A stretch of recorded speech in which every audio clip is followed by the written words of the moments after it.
Hi there, I'm Lee Redhead, a writer and member of Sisters in Crime Australia. Welcome to Scarlet Stiletto Bites, scintillating short stories by Australian women. Our weekly podcast is designed for busy lives. Each murder mystery is short, but not always sweet. Expect twisted tales, quirky humour, imagination, and a frisson of feminism. Sisters in Crime Australia's Scarlet Stiletto Awards were established in 1994 to unearth criminal literary talent. We're producing these podcasts of winning stories to celebrate the Sisters' 30th anniversary ceremony in Melbourne in late 2023. The concept designer and narrator is fellow sister, actor, barrister, broadcaster, and best-selling true crime author Susanna Lobez. Hello, Susanna here. Domestic mistreatment comes in many forms, and if our partner says, it's all a practical joke, that's gaslighting. So how does one fight back? Find out in today's story. Locked Out, Locked In, Locked Up by Rowena Harding-Smith. 2017 Scarlet Stiletto Award. I'm at the front door turning the handle, pushing on the brass plate, expecting it to swing open so I can go back inside. The door doesn't move. It's locked. I bang the lion's head knocker and the thuds echo down the hall as if the house is deserted. It isn't. The rest of the family is in there. The kids are in their bedrooms, sleeping, which is what I want to be doing. Jason is in there. God knows what he's doing. I'm tired, hot, sticky, and so over today. I only remembered it was garbage night while trying to squeeze more rubbish into the kitchen tidy. I called out to Jason, but naturally he didn't reply. We missed the collection last week, so there was no option for me but to trudge out to the street with the overflowing bin. While I was outside, Jason closed the door and locked it. Now I feel stupid because I should have been prepared. This is exactly Jason's idea of fun, and when I'm caught out, like tonight, it proves I'm not as smart as he is. I press my ear to the glass panel and hear water gurgling. He's taking a shower so he can pretend not to hear me knocking. I plod around to the back door, pushing past the drooping hydrangeas. They would be panting if they had tongues, but the air is musty and heavy with rain, so they won't be drooping for long. I turn the handle. No luck. I could wriggle in a window, but even if it looks open, it has a deadbolt halfway up the frame, so I might not be able to fit. I don't always push the pins in, though, especially in the laundry. I need a breeze when the dryer is pumping. I hate the deadbolts. They make me feel trapped. I only use them because Jason will blame me if there is another robbery. When we bought this house, I initially refused to install them. A week later, we had a break-in, and then it became all my fault, even though I was the only one to lose anything. The thief climbed through a window and stole my jewellery, rings, bracelets, and the cameo his mother gave me to wear on my wedding dress. Jason was as angry as if I'd tossed them onto the road. If the laundry window is open, I can stand on the outdoor table and clamber in over the soaking school uniforms. It will be messy, but better than being stuck in the garden. He's still in the shower. He'll be pink and wrinkled as a prune when he gets out. The laundry is closed and pinned, as are all the other windows. How could Jason have locked everything so quickly? I've only been out here for a few minutes, putting the garbage bins on the curb. But of course I also sorted the recycling, and I stand for a few minutes in the carport looking at the clouds, breathing. I've probably been out here longer than I thought. Still, securing the house is not a quick process. Every morning it takes me 9 minutes and 30 seconds to bolt all the windows and doors. That's 9 minutes and 30 seconds of my life I'll never get back. But I'll do anything for a quiet life. Some days I work from home just so I don't have to lock the house. A fat drop of rain splashes on my head. Looks like I'll be showering outside while he showers inside. Bastard. He must be laughing. I return to the carport. The harbour looks beautiful from here. There's no moon tonight, so the Iron Cove Bridge is a white streak across the inky water. The reflections waver and undulate with the shadow of a boat running dark. I can hear a mechanical drone, probably his hairdryer, so I sprint up the path and begin pressing the bell incessantly. The light turns off in the bathroom and on in the bedroom. I wait, huddled under the eaves. He always complains that I never give him the benefit of the doubt. Maybe locking me out was an accident.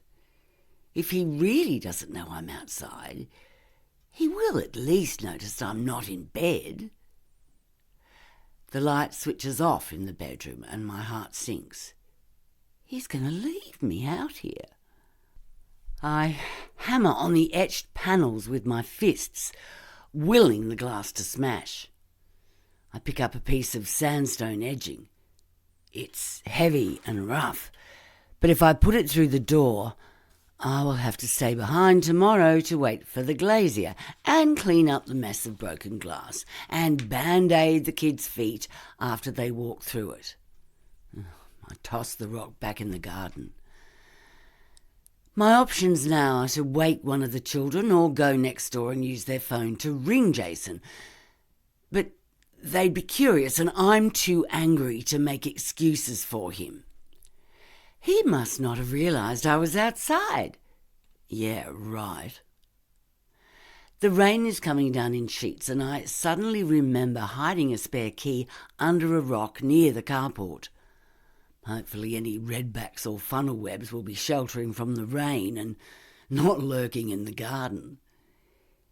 In the front yard I turn over stones, but it's hard to see. My hair is dripping in my eyes. I take shelter in the carport. As I lean against Jason's Jag, the door moves behind me and my body goes soft with relief. The car is unlocked. The door wasn't even closed. I sink into the driver's seat. If necessary, I can sleep here. Or I can blast the horn, stuff the neighbours. Or I can continually slam the boot. He'll hear the heavy thudding, even through the noise of the rain, and be worried. He loves his Jag. But for someone so obsessed with security, he's surprisingly careless with it. As I'm waiting for the storm to ease, Sophie stumbles barefoot down the path. "Mum?" she mumbles, peering in the window, her breath fogging the glass. I climb out of the car. I left my key inside. She nods and we dash up the path to the house. Thanks. I kiss the top of her head and brush the rain from her curls. The bedroom is dark. He pretends to sleep, even when I switch on the light, and tell him in my most controlled voice that he shut me outside. I'm trying not to shout and frighten Sophie. His eyes stay closed. "You locked me out!" I shriek in his ear. He rolls over and stares at me, then turns away. It's pointless trying to discuss anything with him. I drop my wet clothes on the floor and climb into bed. He's lying with his back to me. I check the time. It's 11:20, so there's no risk of him wanting sex.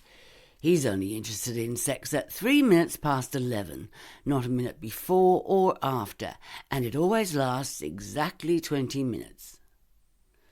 I fall asleep quickly because it's better than thinking. In the morning I wake as he tosses his trousers across the bed and the heavy belt buckle cracks against my shins. I bite my lip to stop crying out. I'll have bruises today because I slept in.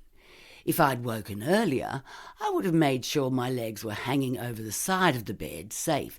It's my fault if the buckle hits me. I know it's coming. You locked me out last night, I say, massaging my legs. He stares at me in the mirror while adjusting his tie. No, I didn't, he says calmly. You did? Sophie let me back in. He saunters out of the room without answering. In the kitchen, I repeat, You locked me out. I didn't, he says, reading the news on his phone. He snaps the cover shut and picks up his lunchbox. Time for me to save some lives, he states, smiling. It is 25 minutes past 7. This is when he leaves every morning, even when his shift at the hospital starts at 10. I'm folding the washing when I find it. The cameo at the back of his underwear drawer. I was late doing the washing this week, so most of his undies were dirty and the drawer was nearly empty. As I stacked his T-shirts at the back of the drawer, I felt the rigid edge of something inside a sock. Curious, I shook it. It rattled. I turned it out and jewellery fell across the bed. My rings. My bracelets. The cameo. I held it up to the light. It was translucent, beautiful, the profile serene and contemplative. I choked on bile. I shoved it all back and slammed the drawer. That evening, I deliberately leave my keys on the kitchen bench while I take the bottles outside to the recycling bin, and I put his bulky wallet of car and house keys in my pocket. I spend a few minutes in the garden bed, between the hydrangeas, watching Jason hurry through the house, locking the doors and pinning the windows. I hadn't realised before how unimaginative he is. At the end of our road is a public boat ramp leading to the harbour. It's a poorly lit place favoured by lovers and drug dealers. I hear a motorboat rev. I see a dark shape accelerate away from the ramp towards Iron Cove Bridge. The wash foams at my feet as I step through the shallows. I've timed my arrival perfectly. I walk to a car parked in the shadows under a tree, facing the road, ready for a quick getaway. One dealer has his head in the boot, sorting parcels wrapped in white paper, and the other one lounges against the open car door. He gives a signal as I arrive, and the boot slams shut. They both stare at me. I stare back and hand them money. The smaller of the men counts it and nods as it goes into his pocket. 10 past 11 tonight, he confirms. I jog back through the carport and click open the Jag. Serve him right if someone steals his car. The entry door is locked again, but I don't bother pretending I can't get in. I slam it behind me. Jason is in the study checking bank balances on his computer. He ignores me. My keys are not on the kitchen bench where I left them, so I place his where mine were and go to bed. I'll find them in the morning. They'll be at the bottom of the washing basket or behind the frozen peas in the freezer or in some other unlikely spot. I'm in bed dozing when Jason switches on the light. "What's this?" he shouts, jabbing at an item on our joint account bank statement, waving the paper in my face. I don't know. I rub my eyes, trying to focus through the white glare. "You don't know," he says, voice dripping. "You've forgotten what you've bought? Maybe you've got early onset Alzheimer's." "Some internet companies have weird names," I mutter, glancing at the bedside clock. 11 p.m, right on time. Jason pulls down the sheet and drops onto bed. "You can make it up to me," he says, squeezing my breast. 23 minutes later, Jason slides off me and begins to snore. 20 minutes of noisy, distracting sex. I should be grateful, and I am, but not for the reasons he would imagine. In the morning, I lift my legs just in time to avoid the trousers thudding across the bed. I don't need any more bruises. I have enough. I prepare the kids for school. Jason eats and then drives to work. After he leaves, I use the new prepaid mobile I bought from the internet company with the weird name to make a call. Then I look for my keys. I check all the usual places without luck. Jason has taken them to work. The windows are still bolted from his efforts the night before, so we are locked in. It's better than I could have hoped. I tell the kids they have the day off school. They celebrate by challenging each other to a computer game. They enjoy these locked-in days. In the past, when he did this, by accident, I used to think, I begged him to send the keys home with a courier. But the only courier that ever arrived was Jason at 7 p.m. with my keys still in his pocket. I had some spares cut. The kids don't know I have a spare, nor do I want them to know, in case they accidentally tell him. While they're engrossed in their game, I slip out and toss the new mobile phone off the cliff into the harbour. I watch the sun glint on its silver case as it sinks into the green water. It's already hot. I go home and force myself to change into shorts and a singlet.